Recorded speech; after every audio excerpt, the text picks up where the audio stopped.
Hi, I'm Paul Begley. Looks like Al-Qaeda's up to it again. Look, there's been some packages found. This is late-breaking news, so the information's sketchy. But a package was found on a plane in England.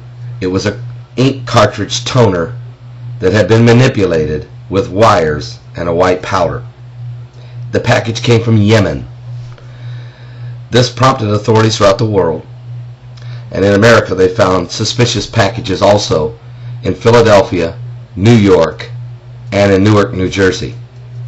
They found them on planes, 3 planes, I believe, and 1 truck. Those packages also have been manipulated to fit the profile of today's event. I believe it's a dry run by Al-Qaeda. They might have sent 12 out, and they're seeing how many we actually find. We found 4, we found 5, whatever. And they'll sit back and say, okay, 50% of what we send out there, they'll probably not catch.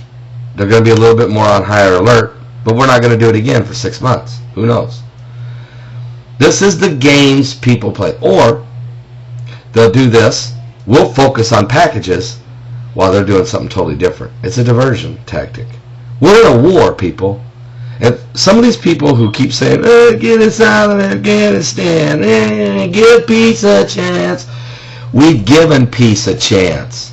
Peace is beautiful, but peace has to be done by 2 sides. It can't be one way. Appeasement doesn't work. You don't appease your enemies and hope they'll like you. They already told you they hate you. So the only way that you can get the attention of an oppressive group is to oppress them back. You have to show force. They don't understand anything else. I'm not mean. I'm not being hated. I'm not hatred.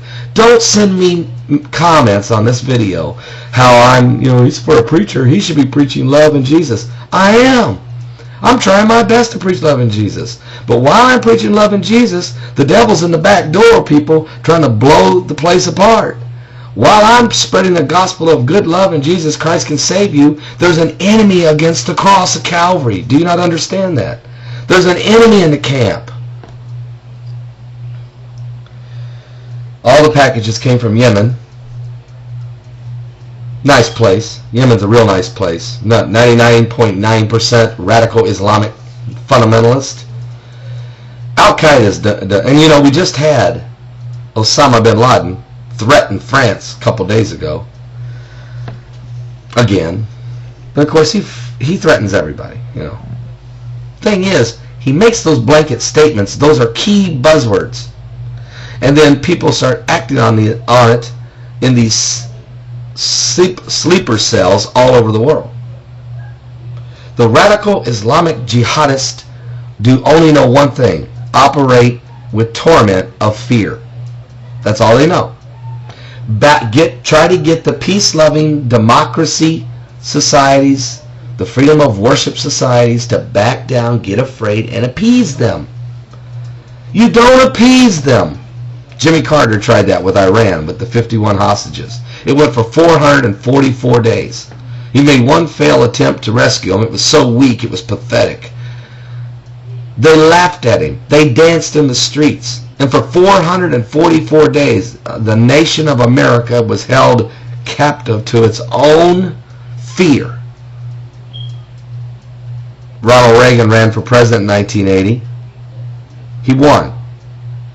And he said when he was running, let it be perfectly clear that the moment that I become president of the United States, if Iran has not released those people, we're coming and hell's coming with us. Okay? And he didn't blink. He didn't bluff. He flat meant it. He was a cowboy culture kind of guy, but hey.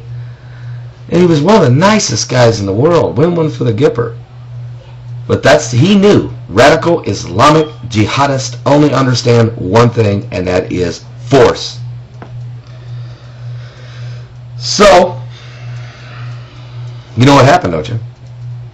While Ronald Reagan was laying his hand on the Bible that George Washington had swore his oath to defend the Constitution of the United States, At the same time that Ronald Reagan was doing it, 51 hostages were being boarded on a plane to get out of Tehran. They waited till 10 minutes after Ronald Reagan swore in before the plane lifted off. They were scared to death. And he meant it. He was going to walk right back into the White House and he was going to sign an executive order to declare war. It was going to get ugly. And they knew it.